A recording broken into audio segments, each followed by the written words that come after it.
We got our inflation numbers, 7.9%, the highest inflation numbers that we've seen since 1982. That's 40 years. What does this mean for Bitcoin? Doesn't mean anything for Bitcoin. I don't know. The market's kind of telling you that it doesn't, that the market's telling you that Bitcoin is back at 39,051. And I hate days like this. You know why I hate days like this? Because Bitcoin, we gave back all the gains that we made yesterday. Yesterday was such a good day, and we gave back all the gains that we made yesterday. We gave back overnight. And there's nothing worse than waking up in the morning. You wake up in the morning after a good day on the Bitcoin markets, and you open your portfolio, and then you're back to where you started. Because that just reiterates that we might be in a bear market. And everyone's now talking about a bear market. Everyone's saying we're in a bear market, except the Moon Carl. He says we're still in a Bitcoin bull cycle. So we're going to talk about whether we're in a bull cycle or a bear cycle. We're going to talk about the inflation numbers and what these mean for your portfolio in 2022, because it does make a big difference to your portfolio. We're going to talk about that. Then I've got the ultimate strategy for you for now for this market. So it's going to be a massive show. Let's get the show on the road. Let's do it.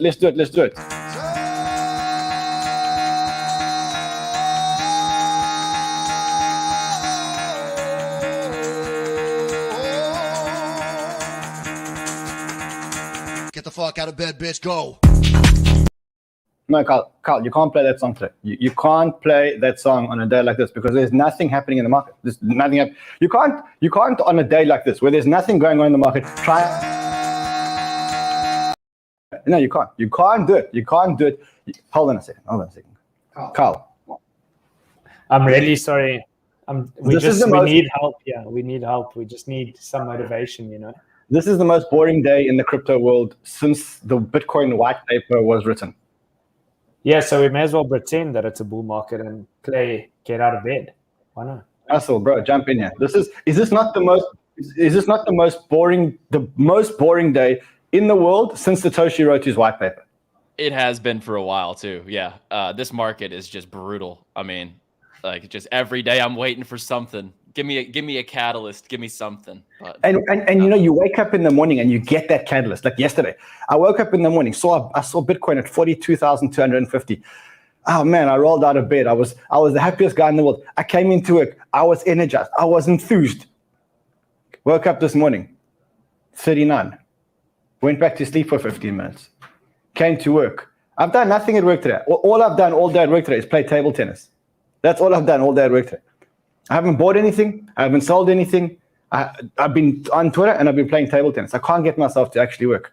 And I'm sure we're not the only ones. I think it's like there's a lot of people here in the chat that's their life. They wake up in the morning, they see Bitcoin is green, they have a great day. It's a productive day. They're friendly, they're smiling.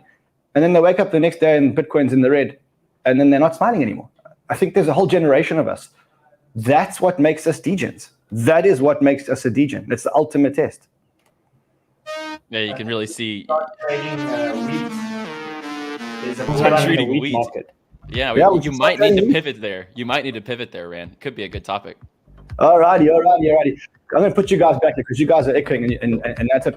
Welcome, guys. That is boring on the crypto markets, but today I've got a jam-packed show for you. We're going to talk about the inflation numbers, what they mean for your portfolio. I'm going to show you what's going on with the sanctions and the Russians. I've got some great data for you when it comes to that. Then I've got the ultimate guide to this market. I'm also going to show you why this time the market is actually very, very, very different.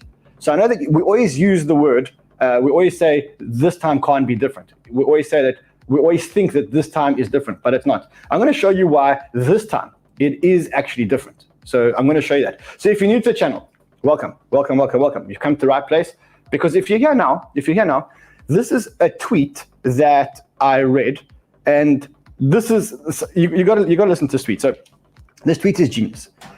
It says, "I've been in crypto since 2013. I'm not a whale yet. Do you know why? It's because I kept disappearing every time there was a bear market, and then I'd come back once things started pumping.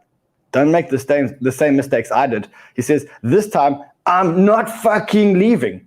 That's it. So this time, and I guess that is, I think, the tweet of the century. That's the tweet of the century, because if you're here now, and I know we don't want to really admit the fact that we're in a bear market and everyone's in denial, but the truth is, you got to look at the stats. And the stats are telling you quite simply that we have been in a down market on Bitcoin for 121 days. So we have been here. Let me just confirm. I think today is day number 121.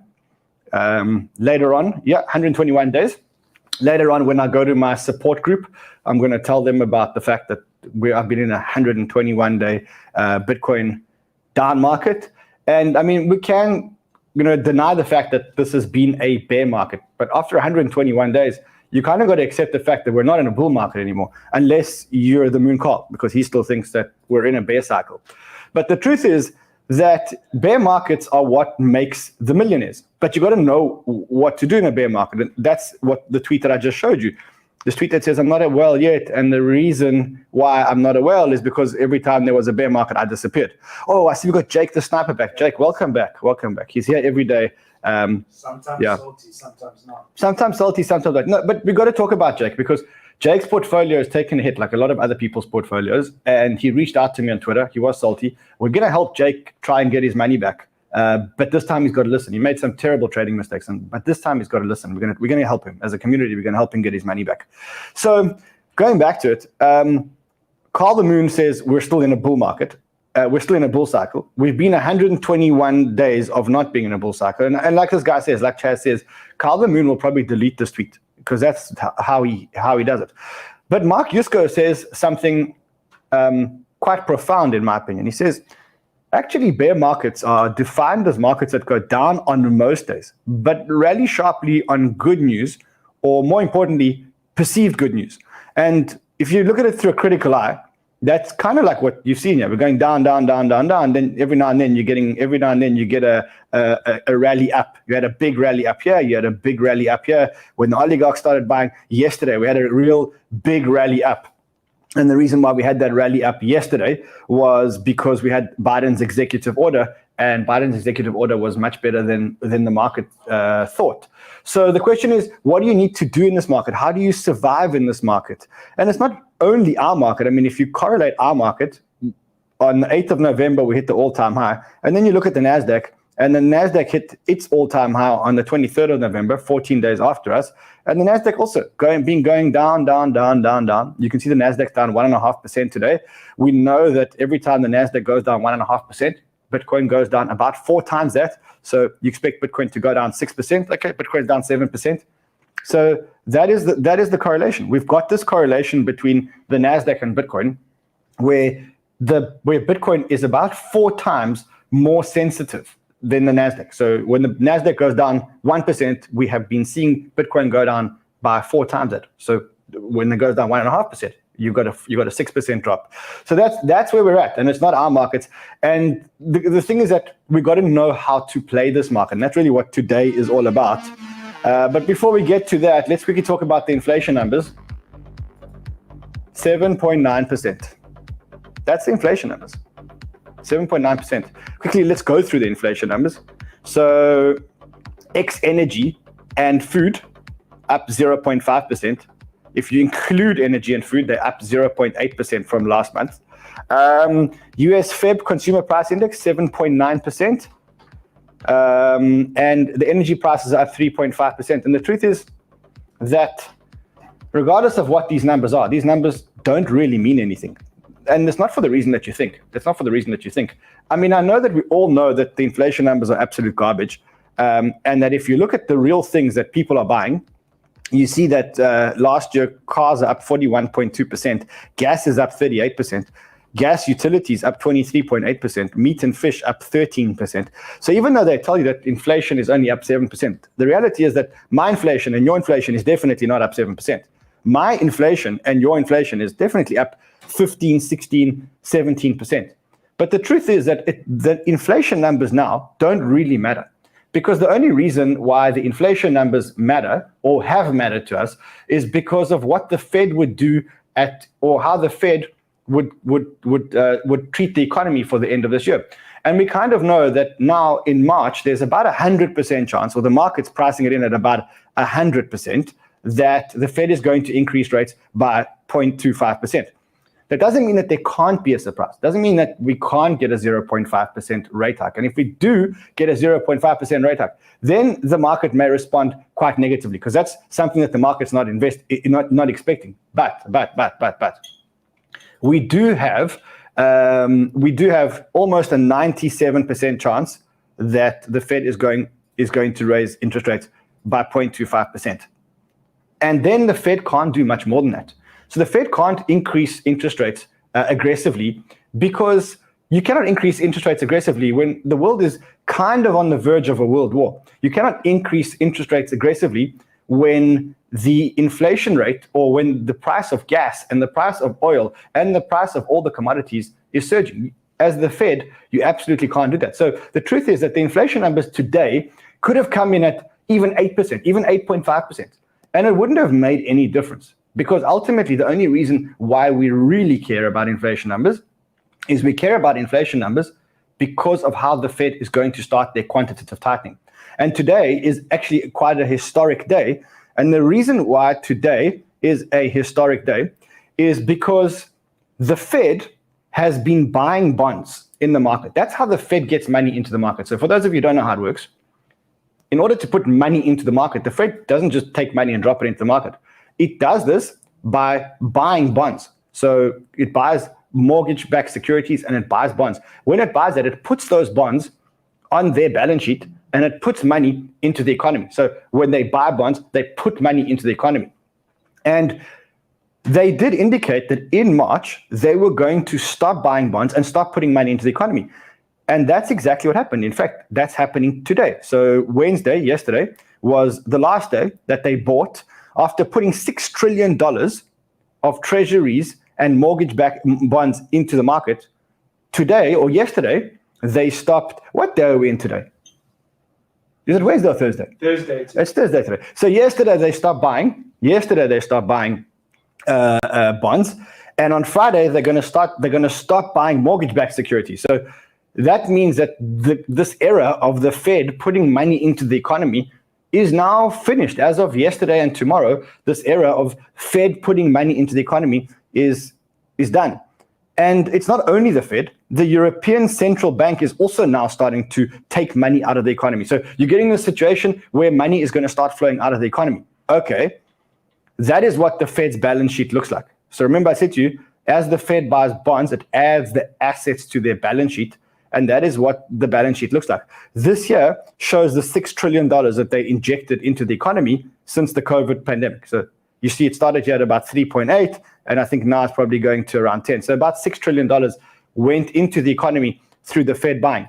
And now the Fed is basically going to stop. So all eyes are now on the Fed and what they're going to do for the rest of the year. And the Fed's basically got their hands tied. If you were sitting as Jerome Powell, you're basically screwed. There's nothing else that you can do. Why? Because you've got to contend with this chart over here. So you've got to contend with the commodities chart. So this is the Goldman Sachs Commodities Index, and it measures the price of commodities, okay? And if we look at the beginning of 2022, so let's just look at January 2022, this index was trading at 550. Now, this index represents commodities, and all these commodities are used to get into the things that drive inflation. And this chart is now sitting at 758. Yesterday, it was at about 800, 860. So you're talking about a 50 or 60% increase in commodities in the first 2 months of the year, which means that very soon, the inflation numbers are going to go through the roof. There's nothing that the Fed can do about it. There's nothing that Joe Biden can do about it. Inflation numbers are about to go absolutely parabolic. And the best thing is that the Fed can now almost say, look, initially they said, oh, inflation was transitory. Then they said, okay, no, wait, inflation's good. And then they started to brush inflation and say, okay, hold on a second. Inflation is because corporates are actually increasing their profit margins so high, which was a load of garbage. And now they've got this like scapegoat. Oh, no, the reason why there's inflation is because of Russia and Putin. If Putin hadn't invaded Ukraine, then we wouldn't have had inflation. Regardless of that, we're now in a position where there's going to be inflation. There's nothing that the Fed can do about it. The Fed cannot increase interest rates in times where gasoline is going up 20 and 30%, where heating costs are going up 20 and 30%, where food prices are going up 20 and 30%. Imagine the move of an American family, a mid-level family, not someone that's too rich, but someone that's just living life hand to mouth or living life every single day. Imagine what happens if all of a sudden the price of gas goes up, the price of food goes up by 20%, and then the Fed increases the interest rates, and their mortgage goes up, and their car payments goes up, and everything else goes up, and their debt goes up. It's crazy. The Fed can't do it, which is why the inflation numbers today were actually a nothing burger. There's nothing that they mean nothing. They could have been 8.5. Doesn't really matter. Garbage. Doesn't really matter. Let's talk about Russia and Ukraine. I mean, there are peace talks, and we're getting messages that the peace talks are failing, but you don't have to fall for those messages. Don't fall for those messages. And the reason why that is because remember that war is actually very much a media game. It's a game that's made about sentiment. And up until now, we can clearly say that in the West, specifically in the West, Ukraine has been winning the war on sentiment. They've been winning the war on sentiment. What's happening on the ground? Well, I guess we think that Ukraine is doing very well. But remember, we're not hearing the Russian side. The Russian side of things is that Putin is growing in popularity. His approval ratings keep increasing. So right now, we're getting mixed messages. And remember that wars are fought in the media as much as they fought on the ground. Because it's all about sentiment. It's all about sentiment, because sentiment is what gets people to put pressure on their governments in negotiating. So if the American people think that Putin's being an asshole, then what they do is they put pressure on the American president to help Ukraine and to assist. So remember that wars are actually as much fought in the media, and today, even on social media, as much as they fought on the ground. There's not much loss. There isn't loss of life on social media, but wars are fought on social media. And what we're hearing now is that the peace talks have broken down. Why? Because Russia doesn't want to budge in its demands. And at the same time, we're also seeing that oligarchs are really starting to suffer. So the oligarchs, as you can see, are suffering. I've been obviously watching this Chelsea Roman Abramovich. I'm a Chelsea fan for my sins. And now Roman Abramovich, all his assets have been frozen because he's Russian. He's an oligarch. He owns the Chelsea Football Club. And now that's also frozen. What does frozen mean? It means that no merchandise sales are allowed, no player transfer allowed, no contracts are allowed. Catering services will be permitted, so you can actually eat and drink. No sales of tickets unless they're season tickets. So season ticket holders can go to the game, but that's the only ticket holders that can go to the game, which is, I mean, look, I don't know how Roman Abramovich made his money. I don't know how aligned he is with Putin. I can't comment on that. I'm not a geopolitical expert yet. As I said yesterday, I'm still on vaccines. I'm not yet a geopolitical expert. But I'm an inflation expert also. I'm an economist and an inflation expert, but not yet a geopolitical expert. And what you can see is that, I guess Roman Abramovich has now lost Chelsea. But we did hear that he can still sell the club. So he can still sell the club. So I wonder what's going to happen. I mean, I would buy the club if I had money, but he's not buying. He's not buying. I did say yesterday, I was interviewed by Al Jazeera, and I did say that what governments are doing now, the actions that governments are doing now, are actually putting people in a position where people have no choice but to jump to blockchain and to the new financial system.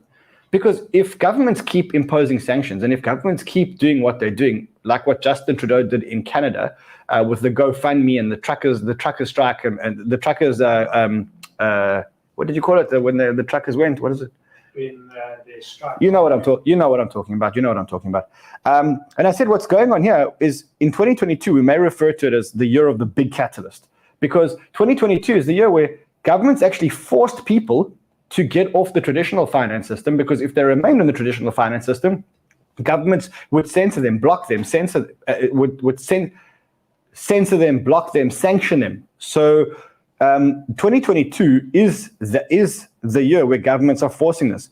And remember, we saw a spike in whale addresses last week, and we thought that it could be related to Russia. If you look at the number of new entities on the Bitcoin blockchain, the number of new wallets on the Bitcoin blockchain, and you look at the 7-day moving average. So the 7-day moving average shows exactly what we anticipated, and that a whole lot of new users, Freedom Convoy, that's it, a whole lot of new users came into Bitcoin in the last 7 days. Even though since November, this has been declining.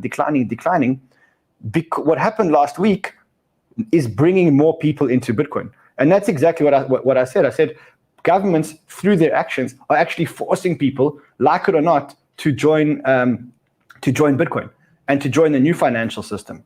And if you look at Biden's White House press release yesterday, where they talk about the executive order, I mean, we're all celebrating this, but can't help but think that there's two traps in this thing that no one's talking about, because no one wants to talk about them, because that's not the popular thing to talk about on crypto Twitter. So I'm going to come out and I'm going to say it. The one thing is that, people aren't stupid. They can see that this is Russian people, Russian oligarchs evading sanctions over here. It's people that are starting to evade sanctions, or people running away from the ruble. That's what that is over there. And then the other thing which no one's talking about here is that, what they're not talking about around this is they're not talking about the fact that since people are evading sanctions, one of the regulations here is to mitigate the illicit financial and national security risks. And that could mean that one of the proposals would be to KYC all non-custodial wallets. The other thing that no one's talking about, it's the last one, and I think it's the one that everyone's avoiding, but that is explore a US CBDC. Now, we know that a US CBDC has been on the cards for a long period of time. We know that. And so why now they're talking about exploring a US CBDC? We know it's ready. Jerome Powell told us a while back that the CBDC plan is ready. It's ready. So this executive order may usher in a CBDC. Now, a central bank digital currency scares me. It scares me big time. I've told you guys before that for me, a central bank digital currency is the scariest thing in the world. If they come out, I'm going to try my best not to use them. And I think you should do the same. Let me know in the comments what you think. And if you're never going to use a central bank digital currency, smash that like button. Now let's destroy the like button and tell governments, I'm not using central bank digital currencies. Already they got too much control. Anyway, let's move on. Let's talk about why I think this time it's different. And I know if you've been here since 2017, how many of you have actually been here since 2017? How many of you have been here? How many of you were here in 2017 in the bear market, in the good time and the bad times? And for those of you who weren't here, if you were here, smash the like button. For those of you who weren't here, welcome to, I guess what you can call, let's call it a bear market. Maybe it's a short-term bear market, but it's a bear market. It's a market that's been going down for 121 days. It's the market where millionaires are made. And I'm going to share a lot of my experience around bear markets and how important it is that you play it right. But I do think that this time is different. It is different this time. And I'll tell you why I think, the biggest reason why I think this time is different.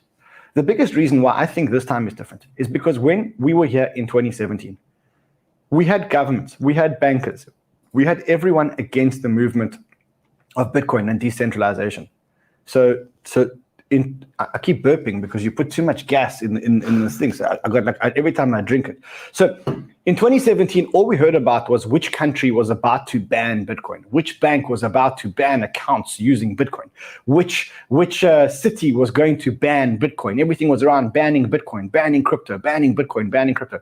But yesterday's executive order was really very much a turning point. And it's almost like they say slowly, and then quickly. Yesterday was a perfect example of it, because we haven't yet had clarity from the US. We've had a lot of indications, but we haven't had yet real clarity from the top saying, look, cryptocurrencies are here to stay, and they're here to stay forever. And yesterday, as I said to you when we spoke yesterday, if you look at the numbers yesterday, you can see that they talk about the market surpassing 3 trillion. They talk about the fact that 16% of American adults have cryptocurrencies.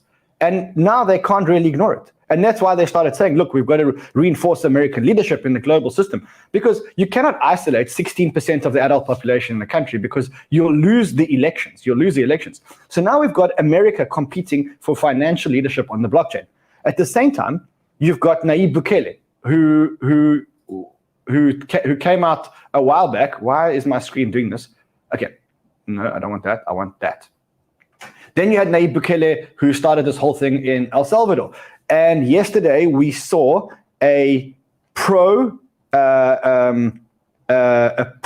crypto president elected in Korea. So in Korea, according to this article, they claim that about 10% of Korean adults have accounts. And now in Korea, we've got a new president who is pro-Bitcoin. In fact, he has come out and he said things like that over-regulation of crypto he says, during his campaign, Yoon promised to deregulate the crypto industry. At a crypto conference, he went to a crypto conference. He said, regulations that are far from reality and unreasonable must be overhauled to realize the unlimited potential of the virtual asset market. So now you're talking superpowers. You're talking about the US saying how important it is and that they want to win. You got Korea saying that they're important and that they want to win. Russia went from banning Bitcoin to introducing a bill to parliament around Bitcoin. You've got Lugano becoming USDT city and Bitcoin city. You've got Dubai. Dubai came out yesterday with new crypto regulations. So Dubai came out yesterday with new crypto regulations, which were designed. Dubai's ruler, Sheikh Mohammed bin Rashid, announced Wednesday that the Emirates has enacted its first law governing virtual assets and has formed an independent regulator.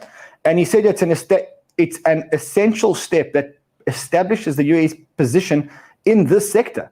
So you're now in a position not where everybody wants to ban Bitcoin, but where everybody wants to join the movement, where everybody wants to win in Bitcoin. And that's a massive turning point. That's not where we were in 2017. So anyone who says to you, this feels a whole lot like 2017, and we're going into a 2-year prolonged bear market, you go back and you say to them, look, that's not the case. And the reason why that's not the case is because 2017 was actually super, super, super different. It's not even mass adoption. Valentina says mass adoption, but it's not mass adoption. It's bigger than that. It's a race between governments to take leadership of this industry. It's not even adoption anymore. It's a race between governments to take ownership of this industry. All right, let's go. I also told you that we're going to talk about this tweet. And to me, this is the most important tweet, probably the most important tweet of all time. I got to be honest. It's a tweet by, I wish it was my tweet. It's a tweet by DeFi Edge. And it's a long tweet thread. The last tweet in the tweet thread is the profoundness. And the profoundness is that he says, I've been in crypto since 2013. Now, if you've been in crypto since 2013 and you are not a whale, you got to ask yourself some really tough questions. I'm not a whale yet. Do you know why? Because I kept disappearing every time there was a bear market. And then I'd come back once things start pumping. Don't make the same mistakes I did. And he's not the only one that made those mistakes. In fact, I got to be honest, I also took my eye off the ball in the bear market. I had the CNBC show, and I was a big investor in the bull market in 2017. In 2018, when the market went down, I lost all the money that I made in crypto. And yes, I did work, and I worked right through the bear market. But towards the end of the bear market, I kind of took my eye off the ball. I was like, after a year-long or year-and-a-half-long bear market, I was like, oh man, this is enough. I've been beaten. I've lost all my money. Every time I wake up in the morning, Bitcoin goes down. We didn't think that Bitcoin was going to make it. No one was using using any of the protocols. There was no adoption. But the reality is that the smart people out there continued to build in the bear market. So it was a bear market for retail investors, but what wasn't a bear market for was for the builders. The builders kept building. Whether they were building products or building their portfolios or building their knowledge in crypto, the builders kept building in the bear market. And the result is that they reaped the rewards in the bull market. And I'm going to tell you a real personal story so that you guys understand. In 2017 and 2018, I met Chris, MMCrypto, and the Moon Carl. And I was the one doing a CNBC show, was the world's first televised crypto show. And they were doing YouTube streaming. And I thought to myself, wow, like these guys are working really hard. They used to walk around on their phones. They used to stream all the time. Why are they doing it? And when the bear market came, they carried on doing it. And what they did was they built up these huge bases. And it wasn't only the Moon Carl and Chris. It was Elio, Moon Carl, Chris, even Bitboy. All these guys continued to build in the bear market. When the bull market came, they had these established fan bases, and they started to make, for them, it was much easier to catapult. We came back after switching off the YouTube channel, starting to broadcast again a year later. We came back and we had to rebuild. And so we were always trying to catch up to them. in terms of subscribers, in terms of viewers. So the reality is that the bear market, you got to keep building in the bear market. Whether you're building yourself, whether you're building your portfolio, whether you're building your knowledge, this is when the billionaires are made. Billionaires are made in a bear market, not in a bull market. Tourists come in a bull market and they think they're making money. If you come in a bear market, you come in over, I'm going to give it to you on a short time frame. You come in, you suffer all the way down here. You're suffering. These are bad days. But then when it turns, you've got the momentum and you just ride all the way up a hill. People who come in the bull market don't believe it's a bull market here, don't believe it's a bull market here, don't believe it's a bull market here. Get here, oh, they believe it's a bull market, and then they start riding this bull market. Okay, don't be that person. Don't be that person. So I want to read you the rest of the tweet, because this is the last tweet in a long tweet thread, but I want to read you the rest of the tweet. So the rest of the tweet says as follows. Real wealth is created during bear markets, but no one shares practical advice other than buy the dip. So this is the genius behind it. Here's your playbook to make the most out of a bear market. Brilliant. He says, your job is to survive, which is your ultimate job. Don't get blown up in the bear market. When in the bull market, take risks and try and make as much money as you can. But in the bear market, you have to change your mentality. Your mentality is just to survive. If you're a project, your mentality is just to survive. If you're an investor, your mentality is to invest in projects that are going to survive because you don't know when the market is going to turn. Then he says, you can't reap the rewards of the next bull market if you fuck it up during this bear market. Defense wins championships. Crypto will break all-time highs again, but not all projects will make it, which is why we keep saying to you that you've got to, you should have by now switched all your bad stuff into stuff that can survive a 2-year bear market. Not because we think there's going to be a 2-year bear market, but because if you invest in those ones, those are probably the projects that are going to make it. Those are probably the projects that are going to make it. Tomorrow or next week, in fact, tomorrow I can't, but next week, I'm going to show you the projects that survived 2017's bear market and where they were in 2017. And you'll laugh because projects like Arvade were basically projects that were about to go under. They were broken. So we'll talk about that. Okay, now he gives you a few sample portfolios for a bear market. I think that some of his portfolios are a little bit too conservative for us degens, but probably worth talking about. So he says, look, the one portfolio is made up of 50% stablecoins and then 50% Bitcoin underneath. And he says he calls that the conservative portfolio. The moderate conservative portfolio is 40% in stables and 60% in layer ones, excluding Bitcoin. The moderate portfolio is 30% in USD and 70% in everything else. And he says the Bitcoin maxi is 100% in Bitcoin. Heaven knows why anybody would have a portfolio that looks like that. But let's carry on. Bitcoin maxis. Okay, let's not talk about what he talks about. We've given you guys our model portfolio, which we think is pretty good. Yesterday, when I looked at that model portfolio, it was 12.5% up so far. And that's the portfolio that right now I think is good for me and for most people in our community. But regardless of that, you got to be investing in things that would survive a bear market. He says, stay away from high risk plays for now. We all love aping in shitcoins. I love it too. But he says now's not the time because these smaller plays might be dead by the time the market recovers. And remember, your most important thing here is survival. And if your most important thing is survival, then you got to only invest in things that are going to survive a bear. Okay, why stablecoins? You should be heavy in stablecoins right now. Okay, I get it, they're not sexy, but their job is to reduce volatility. I didn't quite agree that you need to be that much in stablecoins, but this line here is pretty smart because it says, rather have 20% on Anchor for free than take a risk and go down 70% from here. Cool. And he talks about where to find them. You can find them on Anchor Protocol. You can find them on Platypus. You can find them wherever you want. In fact, Miles and I will do a show where we talk about this. Got to remember that stablecoins aren't risk-free because if they're algorithmic stablecoins, they can depeg. Even the biggest ones can depeg. So make sure that you've got a combination of stablecoins and non-stablecoins. He says, when to buy the dip? I've made the mistake buying the dip as many times. Don't catch a falling knife. Buying the ETH dip at 3.8. Don't catch the falling knife. He says buy only when the market turns. Try dollar cost averaging, which is what we've been saying as well. Start dollar cost averaging into our portfolios. Here's where it gets interesting. He says, sir, I have no money to buy the dips. I get asked all the time for low budget strategies. This is where he gets smart. He says, stop wasting hours on crypto, Twitter, and Discord. You're better off increasing your earning power or creating a second income stream and then investing in blue chips. If your goal is 1 million in crypto, start with 100K, you have to 10x. If you start with 10x, you have to 10K, you have to 100x. So if you start with 100K, you need to only 10x your portfolio. If you start with 10K, you've got to 100x your portfolio. What he's saying is that the more you can get off Twitter and actually start earning an income, the easier it is, because if you get 20K, you only have to 50x to get to $1 million. Negotiate for higher pay, switch jobs. Negotiating is a skill. No one cares how hard you work, blah, blah, blah. What are you good at? Figure out what you're good at. Building an audience, figure out their problems, sell them a solution. My friend's into male fashion. He sells ebooks and courses on male fashion, and he invests everything into crypto. No fashion degree, no experience, just fashion. Crypto companies are always looking for writers. Find a way to help crypto communities and get paid, because that's how you can learn. We have moderators, we have writers, we have researchers.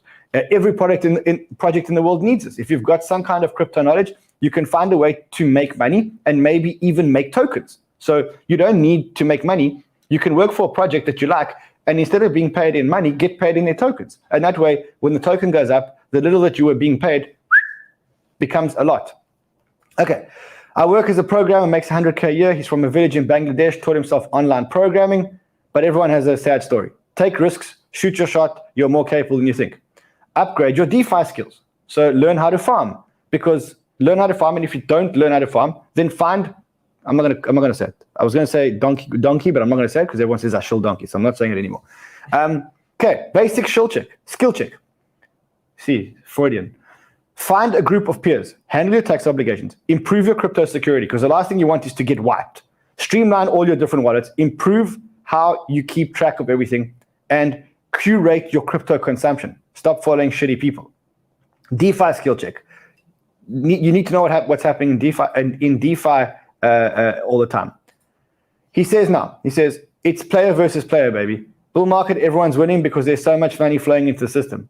The money forces stop in the bear market, and it becomes player versus player.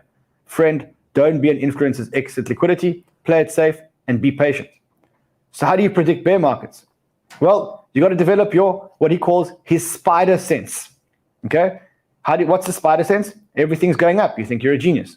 All the normies on Facebook start talking about crypto. Warren Buffett and Charlie Munger start shitting on crypto. And everyone on crypto Twitter is fully bullish. Now, to me, the biggest sign that the bear market was coming, and specifically in NFTs, was Tai Lopez launched his NFTs. And since Tai Lopez launched his NFTs, I see Hustle nodding here. Tai Lopez launched his NFTs. NFTs now got into a 5-year bear market or what? Top signals. Pixelmon, Tai Lopez. It's, top signals for sure. Hustle, I put money into NFTs. I lost everything. Hate NFTs. I hate NFTs. What did you buy, Rand? What did you buy? It's all about timing, my friend. He said, I have no idea. People here were talking about NFTs. I gave someone money here. Last time I ever do that. Gave him money. Went back to see how my NFTs are doing. Ragged. Don't own anything. Wow. Were you dealing on Ethereum or Solana? Solana. Oh, man, that's your problem, Rand. We got to get you. I was buying poor man's NFTs, bro. You know what? Gas prices are high in real life, but when you're an NFT trader and you're in it every day, you're used to the high gas. You know, you're not even phased about the oil in real life right now. You're dealing with it every day. But no, I would move over to ETH. I think your success rate would be much higher. I'm not moving to NFTs. I'm out of NFTs. I'm better at normal. I'm better at real market stuff.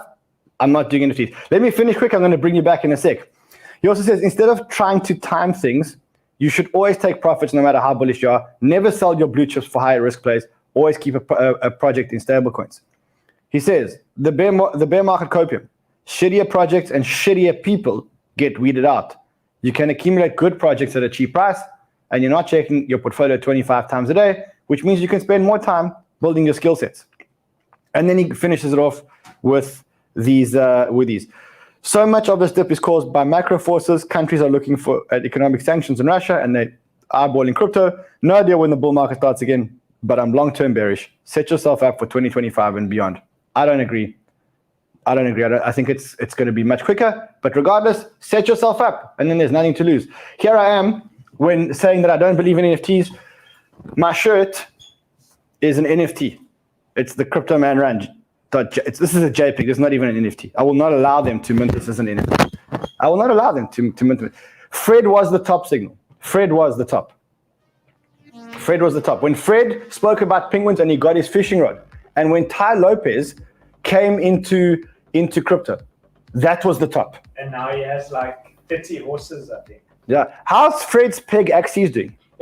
Fred has COVID, by the way. All right, here, Fred did indeed buy the top. Fred was the peg axie top signal. I said it. I said Fred is the top. Fred was the peg axie top. I'll give him that. I said it. But I believe his horses are still producing. So as long as he just hasn't paper handed his horses, I think he's fine, to be honest. Man, poor Freddie. Poor Freddie's got COVID. I don't know if you guys remember, but Freddie's dad died of COVID last year. So I mean, and he's feeling like shit. So my heart goes out to the guy. Hustle, what's on the gaming show tonight, bro? So we're going to focus on games. We're going to focus on developments in the future. So a lot of people always make these complaints that just games aren't fun, games aren't great today. And I do mainly agree. The development is very early in infancy stages. So I want to kind of set the tone, talk about a couple projects that we haven't talked about on the channel or on the show before, actually. A couple of games around the corner to add to your watch list, and AAA level games coming out in the next 6 to 24 months that I think could really bridge the gap between Web 2 and Web 3, because earnings are great and all, but you need to be able to have fun to be able to bridge those gamers over. They're not all about the earnings right now. They're looking to have fun. So what games are going to change that narrative? We'll cover it today. Amazing, buddy. See you in a bit. I will see you guys again tomorrow. Until then, I'm not buying any NFTs ever again in my life. I'm not buying NFTs unless they work in a game. If they work in a game or if they produce it, I'm buying it. But I'm not buying cats and monkeys, and I'm not doing it anymore. I'm not doing it. I'll see you guys again tomorrow. Until then, wait. Don't forget. Do not forget. Tomorrow's going to be the biggest crypto show of the year. That's tomorrow. It's the biggest crypto show ever of all time. There's never been a crypto show in the world that has had Raoul Paul, Kanav from Jump Capital, Tash Labs, and Crypto Man Run on one show. It's going to be the biggest show on crypto ever. I don't care if you like me, if you don't like me, if you like banter, don't like banter. I'm telling you, this is the show to watch. There's never been so much alpha on one show, ever. See you guys again tomorrow. Until then, be here tomorrow.